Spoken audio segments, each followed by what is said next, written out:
Bonsoir tout le monde. On est le 21 octobre 2025. Aujourd'hui, je voulais vous parler d'une certaine vérité sur la France. En tant qu'avocat, j'ai toujours essayé de conseiller les gens sur la situation en France.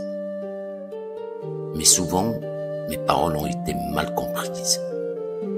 Certains ont cru que je voulais les décourager, que je cherchais à les empêcher de venir en France. Ce n'est pas le cas. Rappelez-vous, il y a 2 ou 3 ans, j'étais moi-même de ceux qui disaient « Venez en France, il y a des opportunités, un avenir possible, une stabilité, rahat el-bal quelque part ». Je le croyais sincèrement. À l'époque, malgré les difficultés, la France offrait encore une porte ouverte pour ceux qui cherchaient à bâtir leur vie, leur avenir aussi. Mais aujourd'hui, la situation a profondément changé. La France que j'ai connue, n'oubliez pas, ça fait plus de 25 ans, la France que j'ai défendue aussi, traverse une crise silencieuse, morale et économique, sociale.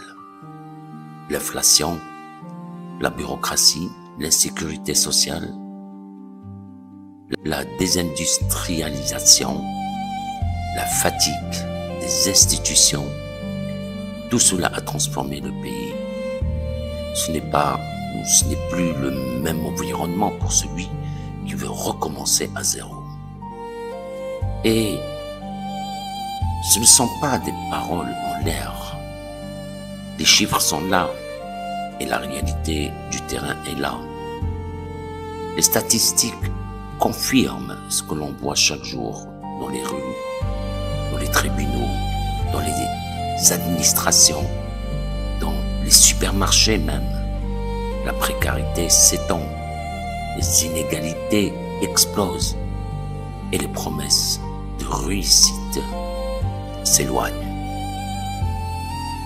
Quand je ne parle pas pour juger, ni pour effrayer. Je parle en homme de terrain, en avocat qui voit la réalité chaque jour, dans les dossiers, dans les visages fatigués des gens, qui espéraient trouver ici un avenir meilleur. Mon devoir n'est pas de plaire. Mon devoir, c'est de dire la vérité, même quand elle dérange. Alors quand je conseille aujourd'hui à tous mes clients, à tous ceux qui me posent des questions, la prudence, ce n'est pas du pessimisme, comme certains le pensent, c'est du réalisme. Parce que je préfère prévenir plutôt que de voir d'autres se briser contre les murs de la désillusion. Voilà, je vous laisse écouter ces pauvres, ces jeunes qui n'arrivent plus, ça fait mal de le dire, mais qui n'arrivent plus à avoir un avenir meilleur.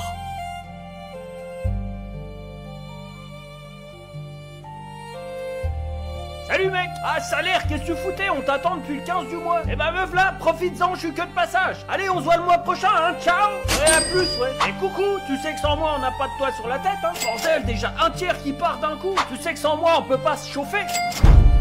Tu sais que sans moi on peut pas aller travailler. Et tu sais que sans moi on peut pas rouler. Tu sais que sans moi on n'est pas assuré. Tu sais que sans moi on n'est pas couvert pour les soins médicaux. Tu sais que si on mange pas, on crève. Tu sais que sans moi, on peut pas téléphoner. Tu sais que sans moi, on peut pas aller sur Internet. Tu sais que c'est important d'avoir des loisirs quand même. Bordel, il me reste déjà plus rien. Bah et moi, on avait prévu un resto entre potes, non? Ah, désolé resto, mais je crois qu'on verra plutôt le mois prochain, parce que là c'est chaud. Re-salut, on a un problème, je suis en panne. Non, pas toi. Je crois qu'il faut changer la courroie de distribution, il y en a pour 800 €.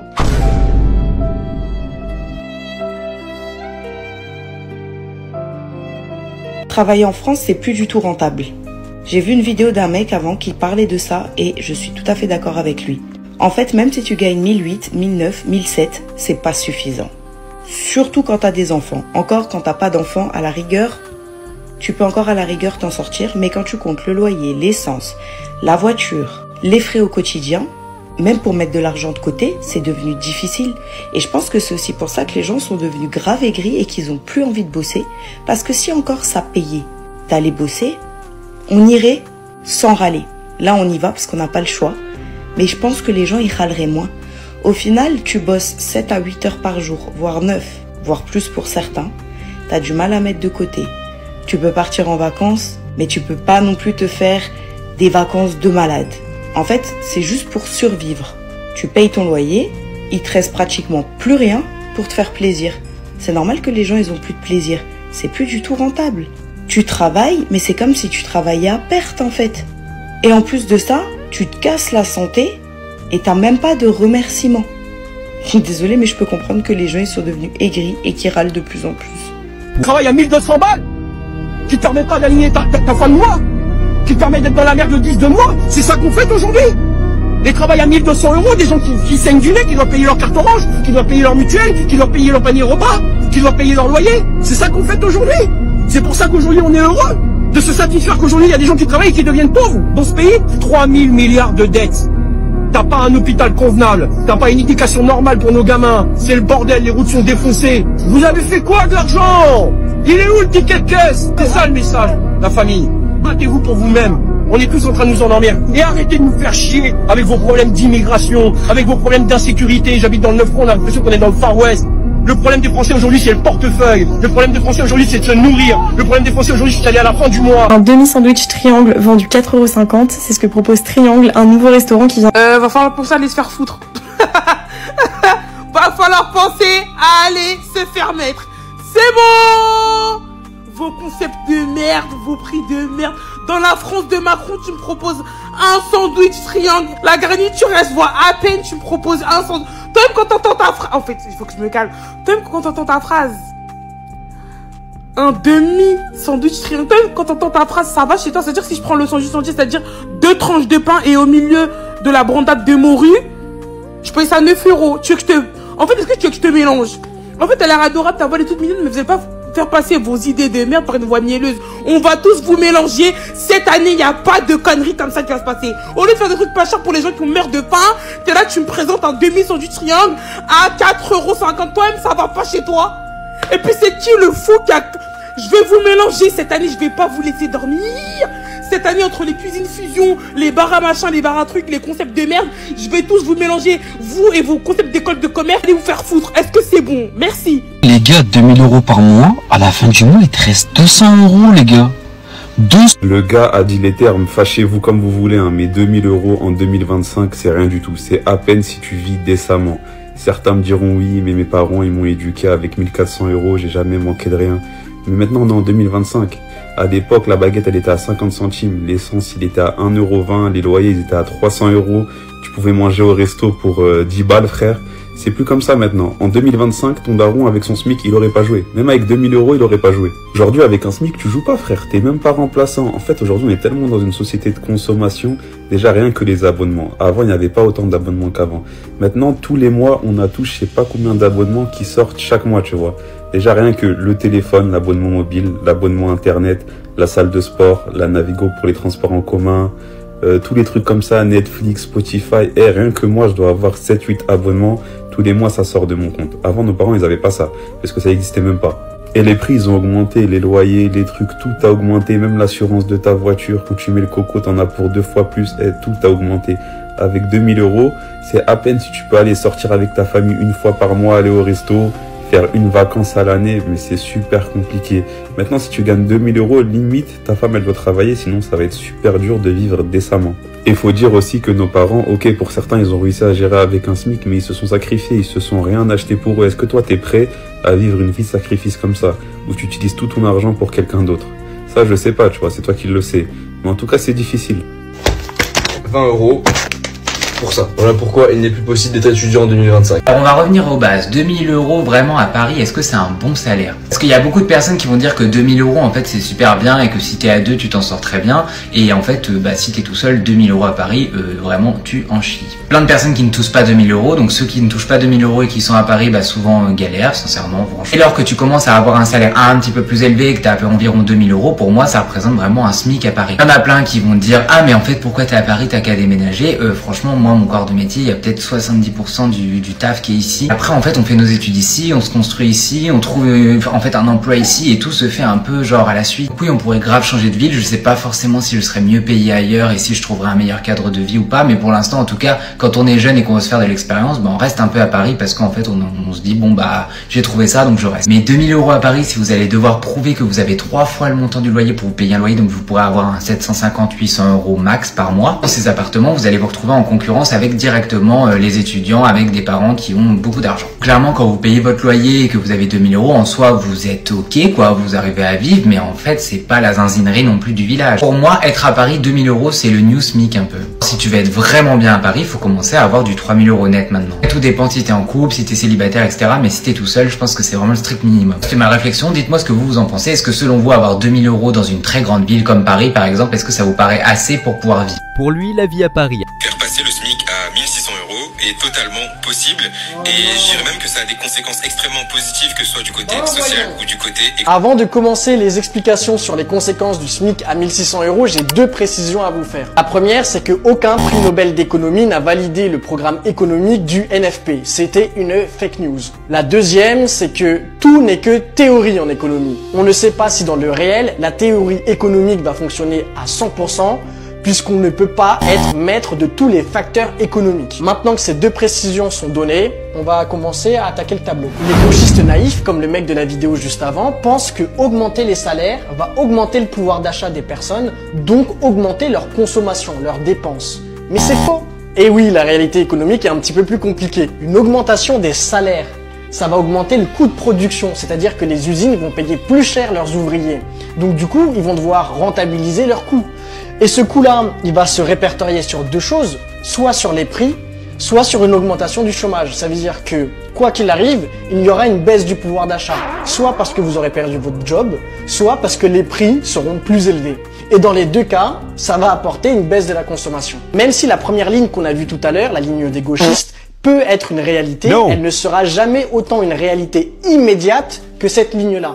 Parce que un facteur économique très important, c'est la temporalité. Sur combien de temps le pouvoir d'achat va-t-il augmenter? Ou à partir de combien de temps ce pouvoir d'achat va-t-il augmenter? Parce que si on table sur une augmentation du pouvoir d'achat d'ici 1 ou 2 ans, mais qu'au bout de 3 ou 4 mois de cette politique, t'as la moitié de la population qui a été mise au chômage à cause du coût de production, il y aura un petit problème quelque part. Et cette deuxième ligne économique est tellement réelle que la cellule économique du nouveau Front Populaire commence à réfléchir à une subvention de l'État pour aider les TPE et les PME à pouvoir assumer l'augmentation de leur coût de leur production sans avoir à licencier. Vous avez voté pour un programme qui n'est pas viable et dont vos élites politiques savent pertinemment qu'il n'est pas viable. Mais encore une fois, on n'a aucune peine pour vous, on vous avait prévenu. Pour cette. Les frérots, en France, il n'y a aucun diplôme qui va vous faire gagner plus de 4000 € net par mois en début de carrière. Regardez juste le graphique là. Il y a seulement 10% des Français qui gagnent plus de 4000 € net par mois. Et même en fin de carrière, ça va être chaud de dépasser les 7000 € net par mois, à part si tu es chirurgien dentiste, directeur dans la finance ou ingénieur informatique en fin de carrière. Sinon, vous n'allez jamais gagner plus de 6-7 000 € par mois, même en fin de carrière. Vous devez savoir, les frérots, c'est que la plupart d'entre nous, juste avec un master, vous allez toucher entre 2000 et 3000 € net par mois. Vous n'allez pas toucher largement plus. C'est pour ça que l'école, les frérots, c'est une sécurité. Mais si vous voulez vraiment avoir beaucoup d'argent, il vous faut un plan B. Il ne faut vraiment pas penser qu'avec un bac plus 5, même un doctorat, vous allez toucher des 20, 30, 15 000 € par mois. Ça, c'est impossible. Le problème, c'est qu'on a l'impression que c'est facile de gagner plus de 10 000 € par mois. C'est très compliqué. Et ça, c'est à cause de certains créateurs de contenu qui vont vous vendre du rêve. Les gars, ça n'existe pas. Un Français de base qui va faire un master, il n'aura peut-être jamais de sa vie 10 000 € par mois. Renseignez-vous sur les études que vous voulez faire et sur combien vous allez toucher. C'est super important. C'est la France de Macron. Non, pour de vrai, la France de Macron. Il part de son salaire, toutes les charges, il les enlève. Il finit en négatif. J'espère dedans, il y a la nourriture, compris. Mais Comment t'enlèves toutes tes charges, à partir de ton salaire, tu finis en négatif? Je vous promets, c'est pas sérieux. C'est vraiment pas sérieux. Et carrément, la vidéo, elle fait de la peine. La vidéo, elle fait de la peine de ouf. Tu peux pas être jeune, travailler tous les jours, attendre la fin du mois, ton salaire. Et quand t'as ton salaire, t'enlèves toutes les charges, tu finis en négatif. Et tu repars pour un autre mois. Mais là, c'est même pas vivre, hein. Là, on survit. On survit. Quand on vous dit ceux qui partent en voyage, même une fois dans l'année et même pas loin de chez eux, c'est déjà une chance. C'est une chance de fou. Quand tu vas manger dehors, c'est une chance de fou. Quand tu vas au resto, c'est une chance de fou. Tout ce que tu payes et qui n'est pas obligatoire pour ta survie, donc loyer, électricité, bouffe, etc. Actuellement, t'as une chance de fou. Et je vous parle sincèrement, en fait, on se rend pas compte. Parce que pour nous, c'est normal. Alors que d'autres, ils sont en train de batailler juste pour survivre. France de Macron. On t'oubliera jamais, Macron. Je t'assure, on t'oubliera jamais. Et quand tu vois tout ça, et qu'en plus, à la télé, ça te dit, faut travailler plus, faut moins se reposer, t'as juste envie de rire, en fait. T'as juste envie de rire. En tout cas, force à tout le monde. Cet homme rap. Du coup, moi, je suis là comme une merde. La paye, c'est pas avant le 29. Ça veut dire mardi prochain. Faut qu'on se nourrisse là. Moi, j'ai plus rien à bouffer, je deviens fou. En fait, la bouffe, c'est le seul truc qui me reste. Vous voyez ce que je veux dire? On a normalisé d'aller au taf à pied parce qu'on peut pas prendre le métro. Moi, j'ai un abonnement dot. Je vais pas repayer un abonnement là. C'est bon, stop. J'avais 290 minutes là, 280 minutes. Je les ai épuisées parce que bon, on va travailler tous les jours. Moi, je suis à Lyon 7. Tous les jours, je vais au taf, tac, en plein centre-ville. Donc, c'est 15 minutes à chaque fois. Avec 280 minutes de crédité, tu vas où? Tu vas où? Non, parce que vous faites un resto le 6 du mois, vous êtes allé acheter un t-shirt à H&M le 9. C'est fini. Votre mois, il est terminé. Oh, c'est bon, c'est bon. On va pas attendre d'être dans la rue là. Je vais pas attendre d'être ici. Vous voyez, ici là. Hop, voilà. Vous voyez, j'ai tellement d'optimisme que j'ai pris un sac pour espérer aller faire les courses parce que dans ma tête les 50 passent. Mais c'est quoi? Il va falloir que je m'assoie ici, comme ça. Voilà. Voilà. C'est comme ça que ça va se passer maintenant. On va faire passer des messages comme ça du coup. Hein? Non mais c'est bon. Vous faites quoi comme travail et vous touchez combien? Parce que moi je suis aide-soignante, je touche dans les 2000 € par mois. C'est très rare que je suis à 1000. Quand je suis à 1000, ça va être 1900, un truc comme ça, mais pas moins. En général, je touche dans les 1200, 1300, 1100 € par mois. Et du coup, moi je voulais savoir c'est quoi votre travail, vous faites quoi comme travail et vous gagnez combien? Est-ce que vous vivez bien avec votre salaire? Est-ce que vous arrivez à finir les fins de mois avec votre salaire? Je suis très curieuse de savoir parce que hier j'ai fait une vidéo où je disais que il me restait 2 centimes et j'ai été très surprise de voir autant de personnes dans la galère, mais des personnes qui travaillent dans la galère à moins 400, à moins 600, à moins 700 € de découvert, voire plus. Et je me dis c'est horrible quand même, comment on peut vivre comme ça? Moi il me reste 2 centimes sur mon compte, ok, mais quand il te reste moins de 200 €, 400 € de découvert, c'est horrible. Enfin, ça veut dire que quand ton salaire va tomber, en gros, il va te rester plus rien. Donc comment vous vivez en fait? Je comprends pas. Bon, c'est la fin du mois pour tout le monde. Donc j'ai un sondage pour vous. Combien il vous manque pour être à l'aise financièrement? Combien il vous manquerait, là par exemple ce mois-ci ou tous les mois, combien il vous manquerait pour être à l'aise financièrement? Je veux dire pour pouvoir au moins faire un ciné, ou pouvoir au moins faire un petit resto, ou tout simplement pas être à découvert, ou tout simplement acheter à bouffer.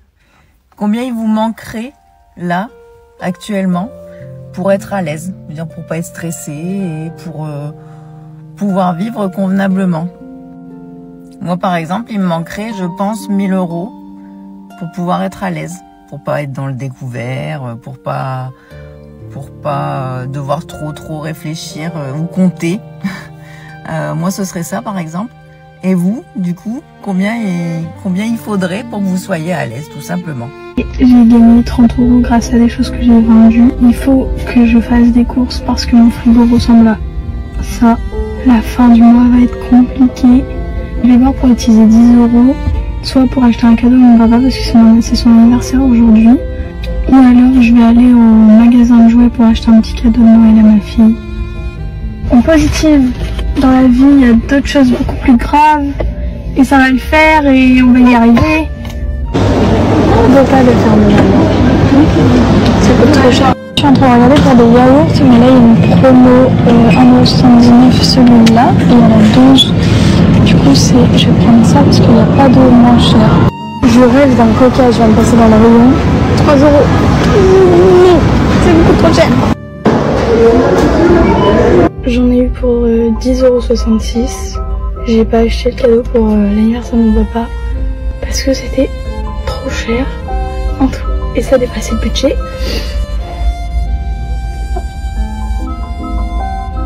Mais voilà, Je vous souhaite à tous une très bonne soirée. Prenez soin de vous, prenez soin de vos familles.